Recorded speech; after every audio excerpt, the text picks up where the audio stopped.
ಅದನ್ನು ತಪ್ಪಿಸ್ಲಿಕ್ಕೆ ನಾನು ಒಂದು ಅಕಲ್ ಹಾಕಿದೆ.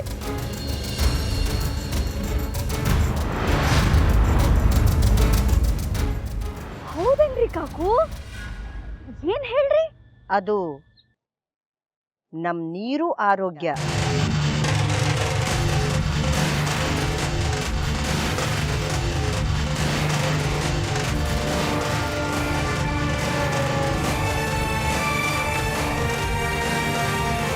ಅಯ್ಯ ಕಾಕು, ನೀವಂತೂ ಇತ್ತೀಚೆಗೆ ಭಾರಿ ಒಗಟಾಗಿ ಮಾತಾಡ್ಲಿಕ್ಕತ್ತೀರಿ ನೋಡ್ರಿ. ಅದೇನಂತ ಹೇಳ್ರಿ ಕಾಕು.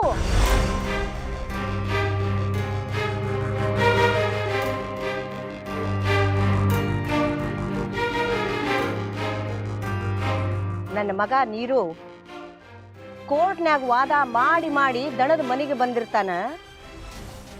ಅಂಥದ್ರೊಳಗೆ ನೀ ಹೋಗಿ ಅವನಿಗೆ ಗಂಟು ಬಿದ್ದು ಪಾಠ ಮಾಡು ಅಂತ ಕೇಳ್ಕೊಂಡ್ರೆ ಅವನ ಆರೋಗ್ಯ ಹಾಳಾಗೋದಿಲ್ಲೇನು? ಅವ ನೀನು ಎಷ್ಟು ಪ್ರೀತಿ ಮಾಡ್ತಾನ ನಿನಗೆ ಗೊತ್ತದ? ನಿನ್ನಿಂದಾಗಿ ಅವನ ಆರೋಗ್ಯ ಹಾಳಾಗಬೇಕೇನು ಅಂತ ಕೇಳಿದೆ.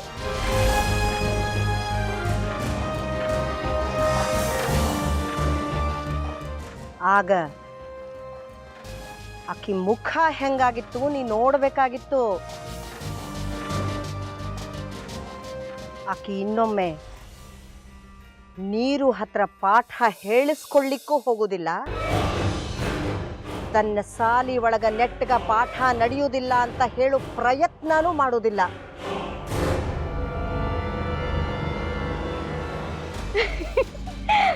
ಕಾಕುಜಿ, ನಾನು ನನ್ನ ಮೊಬೈಲ್ ಮೇಲೆ ಆಣಿ ಮಾಡಿ ಹೇಳ್ತೀನ್ರವ, ನಿಮ್ ತಲೆ ಅನ್ನೋದು ತಲೆ ಅಷ್ಟೇ ಅಲ್ಲ ನೋಡ್ರಿ, ಭರ್ಪೂರ್ ಹಂಡೆ ಇದ್ದಂಗೆದ.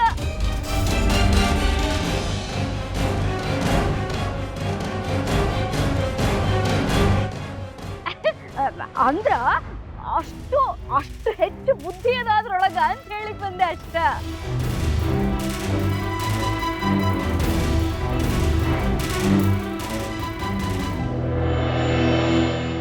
ಅದೇನಾರ ಆಗಲ್ರಿವಾ ಕಾಕುಜಿ, ನಾನಂತೂ ಆ ಹುಡುಗಿ ಸಾಲಿಯಿಂದ ಹೊರಗೆ ಹಾಕ್ಸ್ಕೊಂಡು ಬರುದನ್ನ ಕಾಯ್ಲಿಕತ್ತೀನಿ ನೋಡ್ರಿ. ಈ ಕಡೆ ಮನೇನೂ ಇರಬಾರ್ದು, ಅತ್ಲಾಗ ಸಾಲಿನೂ ಇರಬಾರ್ದು, ಹಂಗಾಗ್ಬೇಕು ನೋಡ್ರಿ. ಅದಕ್ಕ ಸುಡ್ಲಿ.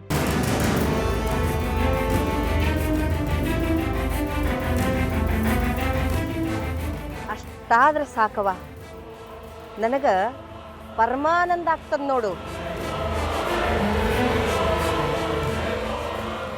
ಹಾ ನೋಡ್ರಿ ಕಾಕುಜಿ, ನಿಮಗ ಆನಂದ ಆಗ್ಯದಂದ್ಮೇಲ ನನಗೂ ಆನಂದ ಆಗದೆ ಇರ್ತದೇನ್ರಿ?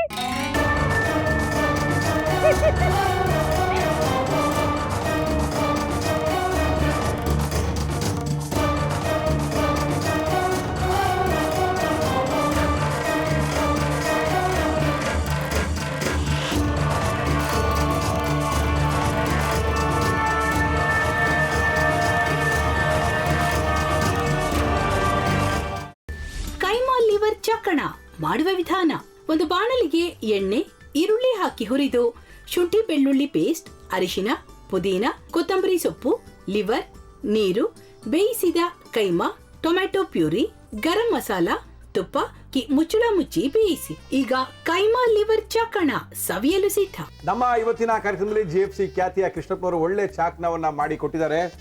ಹೆಂಗಿದೆ ಅಂತ ಎಲ್ಲ ಹೇಳಕ್ಕಾಗಲ್ಲ, ನೀವು ಮಾಡ್ಕೊಂಡ್ರೆ.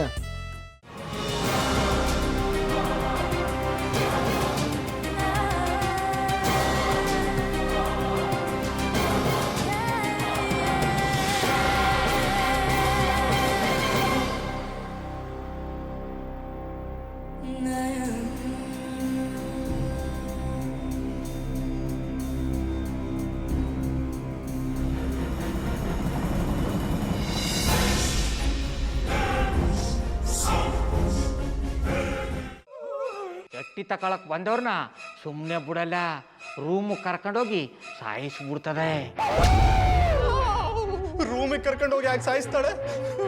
ಯಾಕಂದ್ರೆ ಅದು ಅವಳು ಪ್ರಿಯಕರನ್ ಸಾಯಿಸಿದ ಜಾಗ, ಅದಕ್ಕೆ ಅಲ್ಲಿಗೆ ಕರ್ಕೊಂಡೋಗಿ ಸಾಯಿಸ್ಬಿಡ್ತದೆ. ಈ ಮನೇಲಿ ದೆವ್ವ ಇದೆ ಅಂತ ಭಾಸ್ಕರ್ ಅವ್ರು ನನ್ಗೆ ಹೇಳೇ ಇಲ್ಲ. ಅವ್ರ ಹಟ್ಟಿಲಿ ವಾಸ ಆಗಿದ್ರ ತಾನೆ ಹೇಳಕ. ಹಟ್ಟಿಲಿ ವಾಸ ಆಗಿರೋರ್ನ ಯಾನು ಮಾಡಲ್ಲ, ಆದ್ರೆ ಹಟ್ಟಿ ತಕೊಳಕ್ ಬಂದವ್ರನ್ನ ಅದು ಸುಮ್ಮನೆ ಬಿಡಲ್ಲ. ಇದನ್ನೆಲ್ಲ ಹೇಳ್ತಿದ್ಯಲ್ಲ, ನೀ ಯಾರು? ನಾನು ಹಟ್ಟಿ ವಾಚ್ಮ್ಯಾನು. ನಾನು ಅರ್ಜೆಂಟಾಗಿ ರಾಮನಗರ ಹೋಗಬೇಕು. ನೀನು ವೆಹಿಕಲ್ ಕಳಿಸ್ತೀಯಾ? ಅಷ್ಟೇ ತಾನೇ. ಎಷ್ಟು ಗಂಟೆಗೆ ಅಂತ ಹೇಳಿ ಕಳಿಸ್ತೀರಿ? ಮೊನ್ನೆ ಯಾರೊಬ್ರನ್ನ ಕಳಿಸಿದ್ಯಲ್ಲ, ಅವನೇ ಕಳಿಸು, ಚೆನ್ನಾಗಿ ಓಡಿಸ್ತಾನೆ ಅವನು. ಮೊನ್ನೆನಾ? ಹಾ, ಶಿವು ಇರಬೇಕು. ಹಾಂ, ಅವನೇ. ಅಯ್ಯೋ, ಅವ್ನು ನಿನ್ನೆಯಿಂದ ಕೆಲಸಕ್ಕೆ ಬಂದಿಲ್ಲ. ಫೋನ್ ಮಾಡಿದ್ರೆ ರಿಸೀವ್ ಮಾಡ್ತಿಲ್ಲ.